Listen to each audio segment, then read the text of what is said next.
When we started filming this series, we had planned to share a number of positive stories of floodplain management work on farmland across Whatcom County.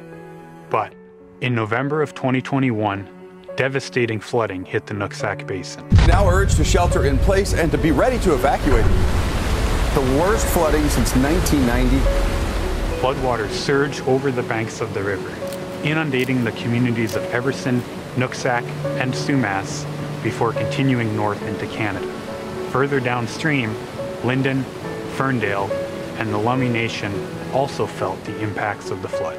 As a result, the FLIP team turned its attention to what is called the Everson flow split with an increased level of urgency, aware of the heightened importance that had been placed on their work by the flooding.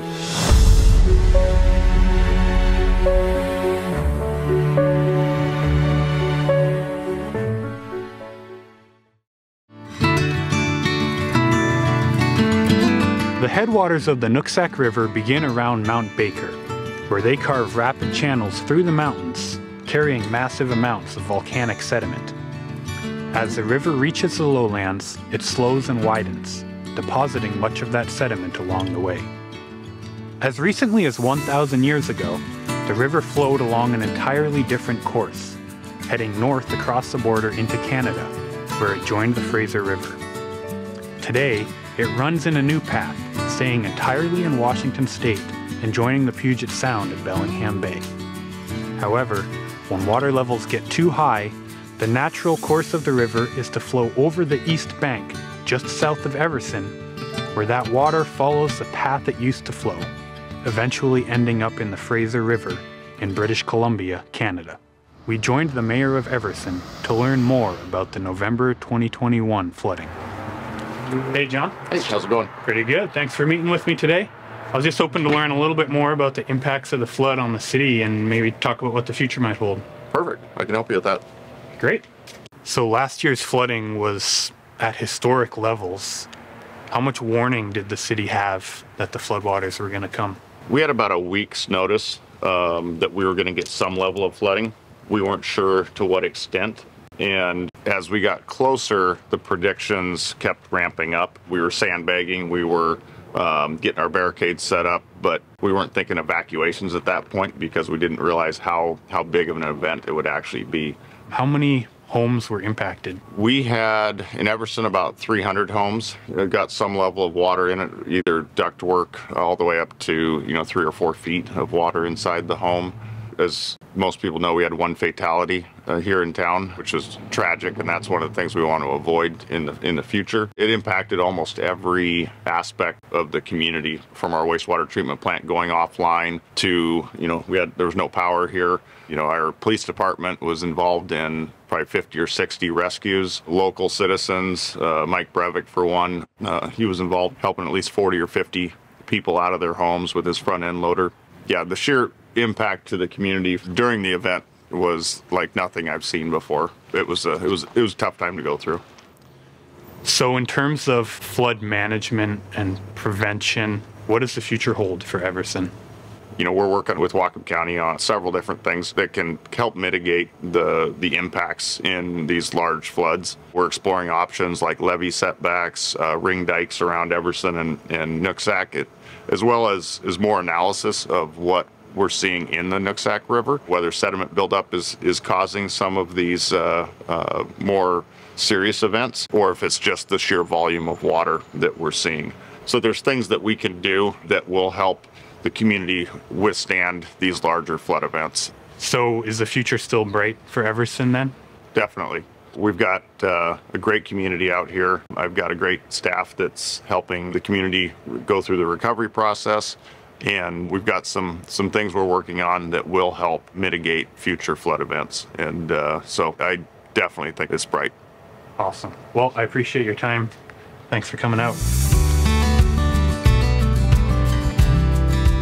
I'm here with Paula Harris, River and Flood Manager for Whatcom County Public Works. Paula, thanks for being here today. Thanks for inviting me out. So I've had the opportunity to talk to a whole bunch of landowners and engineers and other stakeholders about the Floodplain Integrated Planning system. How has the change to the FLIP model changed the way that River and Flood does its work?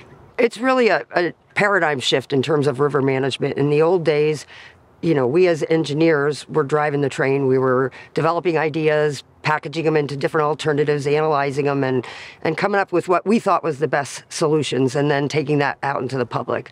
And sometimes they didn't agree with us. So this new paradigm is really where we're bringing all the key interests, including landowners and community representatives, to the table from the very beginning, and giving them the information they need to understand the complexities of this river system, and working with them and taking their ideas that they generate and bringing them into the suite of things that we look at.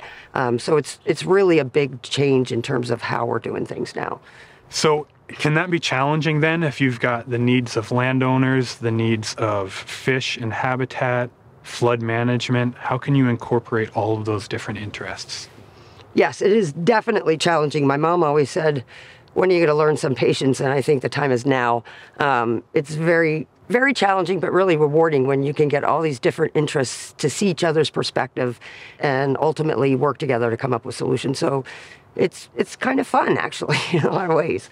When we look at the flooding that we had in November of 2021, how does the flip process change the way you respond to something like that? I think it's actually provided a bit of an opportunity for us to really focus on this flow split issue. Upstream of the Everson Bridge, there is basically a natural high bank with no levees on it. And when the river gets high enough to overtop that high bank, it typically goes over Emerson Road and then flows up through that old historic flow path where people now live and farm.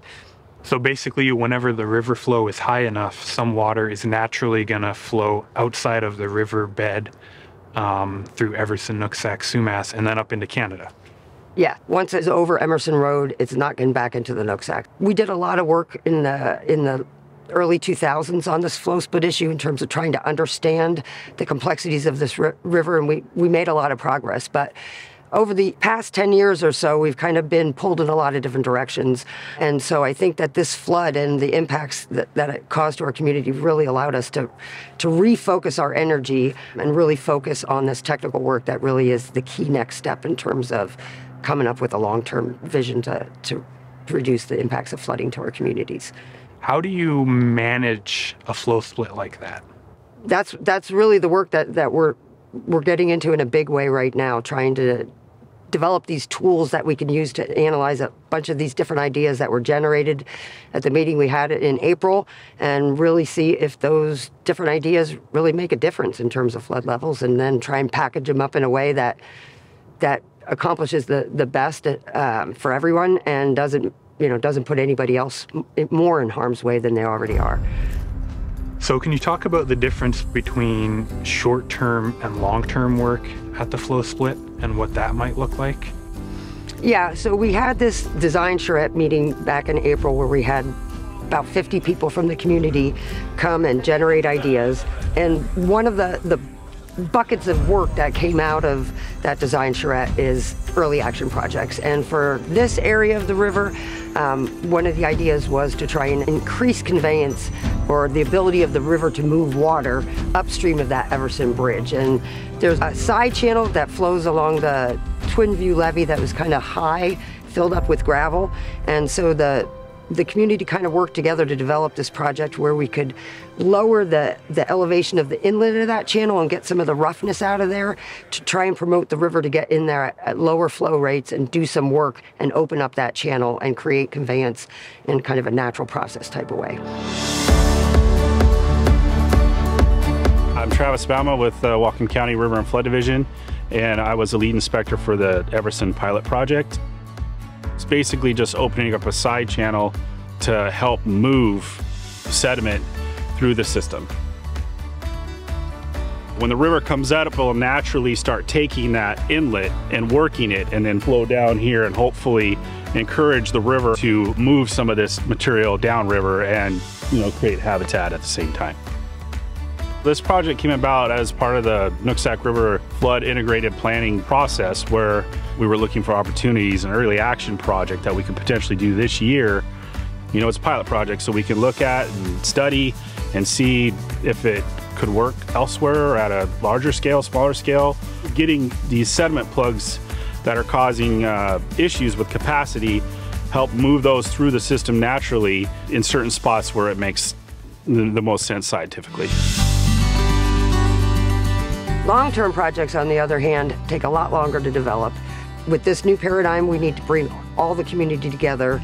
You know, we have to work with Canada as well, because whatever we do down here will affect them up there. So this one's not only a community-driven process, but it's going to have to overlap with an internationally driven process, and hopefully those will align, and we can ultimately build a system of flood infrastructure that will work on both sides of the border. Well, thank you so much for coming out today. Thank you for having me. I'm really looking forward to seeing how we can build a flood-resilient community out here. At the time of this filming, the modeling process used to evaluate potential projects is still ongoing. We know from recent devastating fish die-offs, along with what Mayor Perry just told us, that there is a high cost to inaction. We also know that wrong action can be equally or more devastating. The change from a piecemeal approach to floodplain problem solving, like at Duffner Ditch, to a process like that at Cougar Creek that involves integrated solutions, is a stark improvement. The goal is to arrive at actions that provide floodplain improvements for farms, fish, and the whole community. While there is an effective process in place to do that, and efforts are being scaled up, there is still a lot of work to be done and investment to be made. But after talking to people and learning more about the FLIP process, I remain hopeful and excited that our goals will be reached.